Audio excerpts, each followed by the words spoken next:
All right, everybody, here we go. Moving on to the next section here, 7.1. Probably be our last section here before our break, but it's going to be something called, we're going to be adding and subtracting something called a polynomial function, right? So adding and subtracting polynomials, right? So this is big. It's a little, I want you to think about this as the same concept as combining like terms, right? The concept is the same, all right? But now we just throw in something called a polynomial, all right?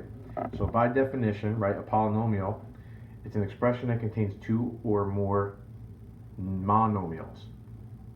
All right, so now, all right, the types of polynomials, right? So a polynomial function and how we decipher what type it is, all right, has to do with how many terms there are in the equation. So I want you to think of terms like when we're talking about how many terms does the equation have, how many spots in the equation are filled, and we'll get to that in a second, all right? So monomial means one term, all right? And it's got to be an expression formed by a number, a variable, or the product of numbers and variables. All right, so monomial, one term. Binomial would be two terms, two monomials. Trinomial would be three terms. All right? We're going to use those classifications, all right? Now, there are several other types of polynomials, but we're going to use those classifications that we just talked about most commonly, all right? So with that classification and something that we call a degree, all right? So the degree is the highest positive exponent value in the equation, all right? And if we have multiple variables together, what we'll do is we'll add their exponents to get the degree. So these next two things are important, right? Constants, if it's just a number, its degree is automatically 0. Multiple variables together, we're going to add their exponents to get the degree. So for us, all right, we're going to be wanting to know, 1, what type of polynomial is it? 2, what's its degree? All right.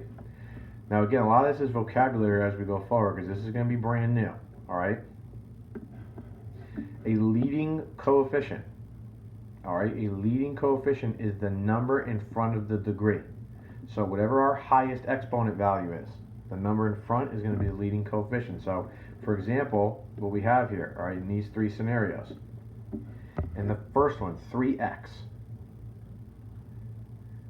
This x has the imaginary 1 there. So remember that. If it's not there, and it's just an x, it really has an imaginary 1.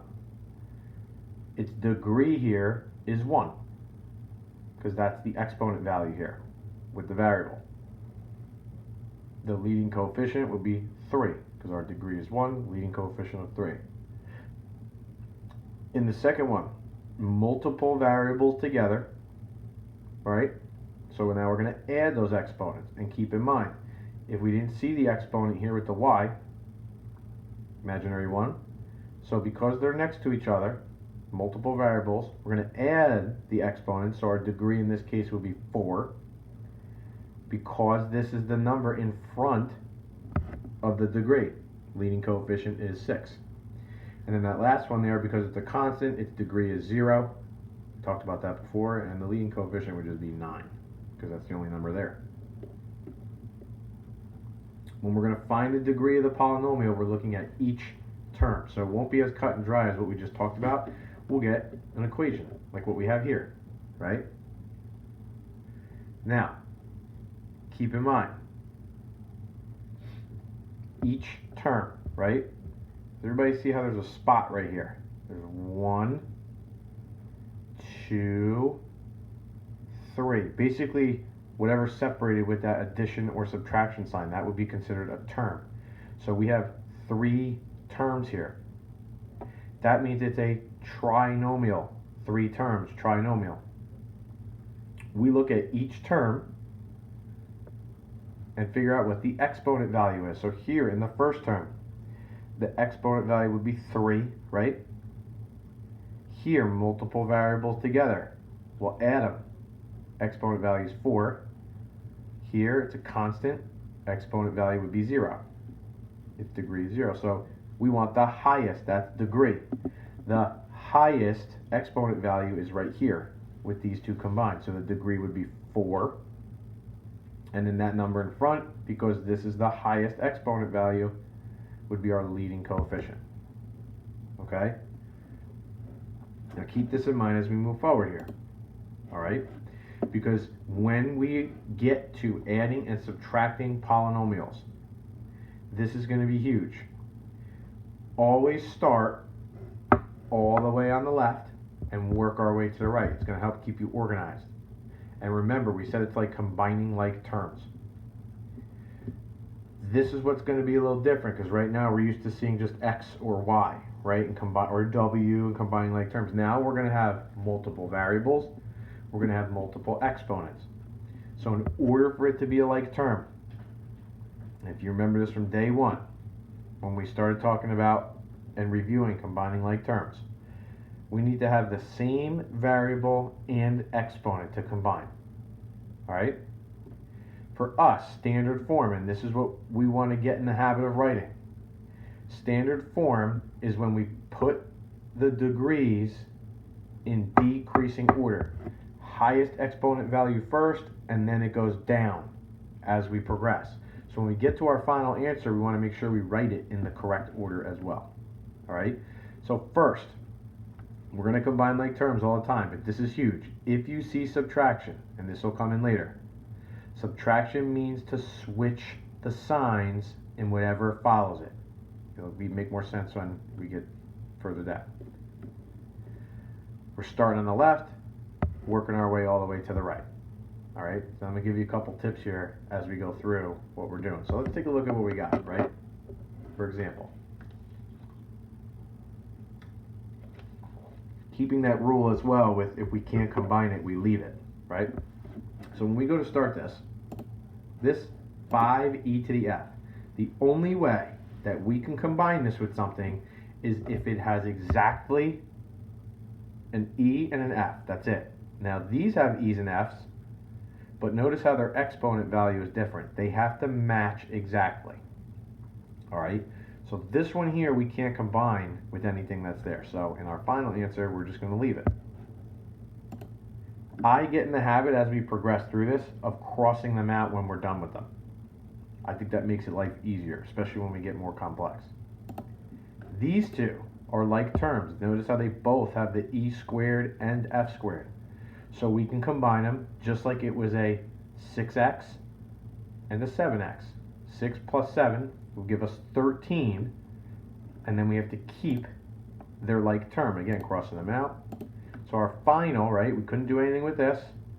Brought it down. And then we match up these bad boys because they are like terms. E squared f squared to get the 13 e squared f squared. Notice the exponents don't change. This is huge. We're combining like terms again.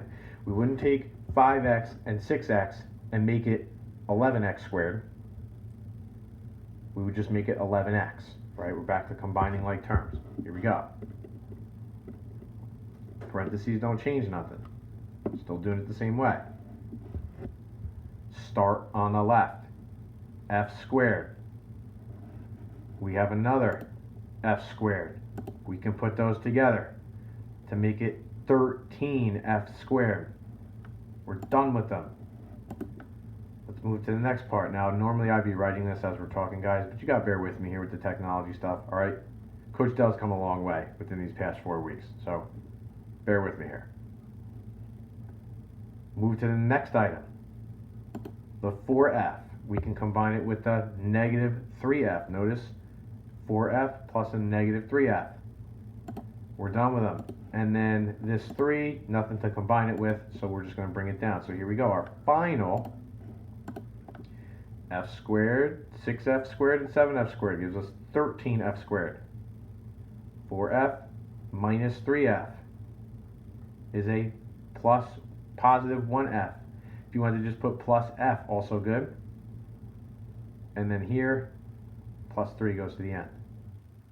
We didn't do anything with it. Notice the order that this is written in. Squared, regular variable, nothing. They're in decreasing order. Up here, this should really be flip-flop. Again, bear with me with technology. This degree is higher over here, so it should be written first, okay? Here we go. Now, let's say we got some subtraction going on in there, where it's outside the parentheses like this. That's where the subtraction means switch idea comes in. This negative, all right, really gets applied to everything in this second parenthesis. So this is really a minus 2m squared. This is really a minus 5m. This is really a plus 3. That goes to everything in those parentheses. So that changes the game up a little bit. Because now when we go and combine like terms, right?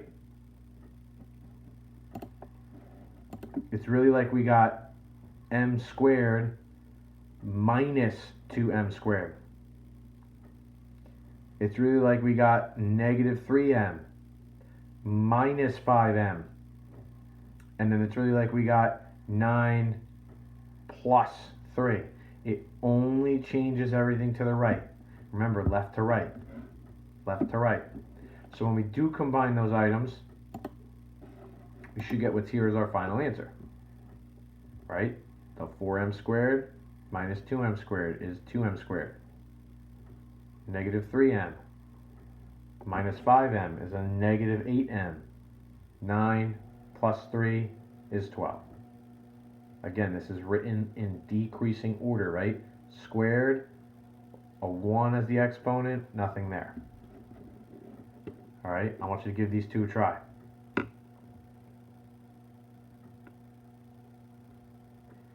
All right, again, with the form of technology here, all right?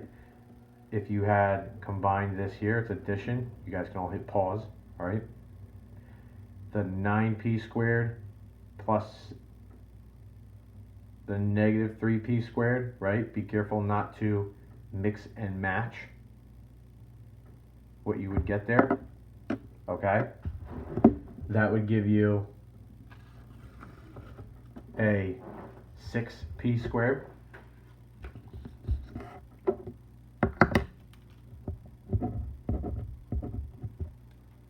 The negative 6p cubed plus, here's another p cubed, 7p cubed, right? That would give you a positive 1p cubed. And then that plus 3, we don't do anything with, so we leave it. So originally this is what we'd get when we combine them. However, we do not want these written in that order. Remember, we want the higher exponent and then it decreases. So our final answer would be this, when it's written in the right order. TD Bank, baby. Do your banking at TD Bank. All right, I got the other one up here. When you combine it, remember that subtraction, it's got to go to both. It means switch those signs. So it's really like we get a minus 3c, a plus 5, right? And then we go through and combine like terms. The c squared doesn't have anything to combine with, so we're just going to bring it down. The c's, 3c minus 3c, well, they cancel, so we don't got to worry about it. And then the 9 plus 5 gives us 14, so we get 6c squared plus 14. Hope this helps. As always, let me know if you're having difficulty. Reach out to me. Peace out, suckers.